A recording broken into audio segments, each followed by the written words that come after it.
Okay, so today we're going deep on something kind of controversial. Yeah. Selfishness. We're looking at this excerpt from 7 Terrifying Reasons You Must Be Selfish. Wow. Yeah, that title. I know, right? The title is intense, It is. but we're going to try to understand it, Not like saying we agree.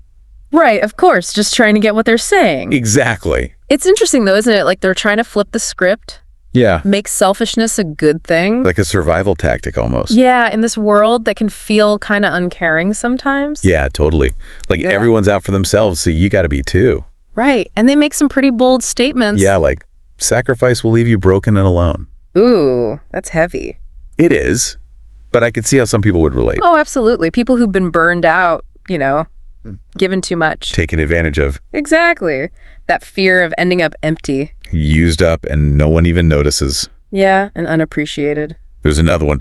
No one cares about you until they need something. Oh, that's cynical. Super cynical? Right. But is there some truth to it? Well, it's interesting to think about it from like an evolutionary angle. Okay. There's this concept, reciprocal altruism. Big words. Basically, it means even when we're being selfless, Yeah. there's this maybe subconscious expectation of getting something back. So like even our good deeds are kind of selfish. It's not always conscious, but Yeah. maybe there's that element. Wow. Makes you think.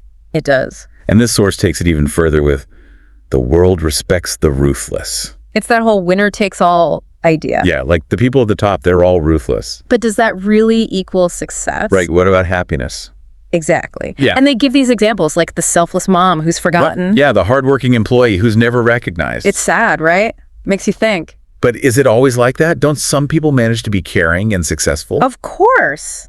There are tons of examples. So this source is maybe exaggerating a bit. It feels like a very limited view of how people are. Right, because there are different kinds of selfish, Exactly. You have healthy self-prioritization. like taking care of yourself. Yeah, and then you have straight up narcissism. So where's the line? That's where self-awareness comes in. Okay. Healthy selfishness is knowing your needs, setting boundaries. But not walking all over people Right. It's about understanding that saying no. can be a good thing. Exactly. It can be self-respect even. And then you can actually be better for the people you do care about. Yes. You're not stretched so thin. Okay, so it's not really selfish versus selfless, It's more like finding that balance. where you're good to yourself and to others. Exactly. Because they don't have to be opposites. There's that middle ground.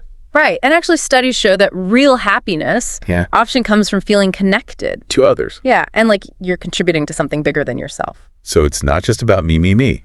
Not at all. But what about those times when it feels like you have to choose? Like your needs versus what others want. Yeah. That's when you need honesty and communication. Even if it's hard. Even then, you might have to say, hey, I care about you, but I need to do this for me right now. That can be tough to say. It can be, but it's how you build relationships that last. Okay, this source also says that guilt is a trap to make us sacrifice ourselves. That's a strong statement. Yeah.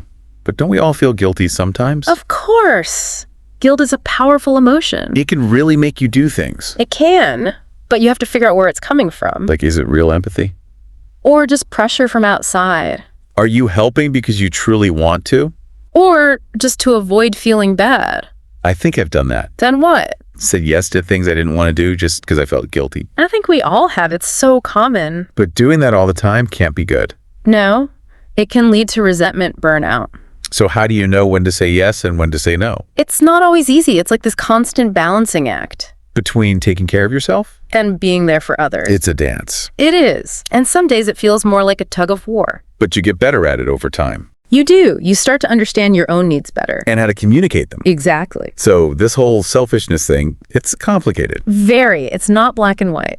And even though this source is pretty extreme, Yeah. They use some strong language. it does make you think. It does. It reminds us to take care of ourselves. Set boundaries. Be aware of manipulation. It's a lot to think about. It is. So what's the one thing you want listeners to take away from all this? This. Taking care of yourself is not selfish. It's crucial for a good life. And when you're feeling good, Yeah. you're actually better able to care for others. It's not one or the other. No, it's both. It's that dance. That's a great way to put it. Well, thanks for joining me on this deep dive. My pleasure. And for everyone listening, How do you find that balance? What are your thoughts on all this? Let us know. Yeah, we'd love to hear from you. Until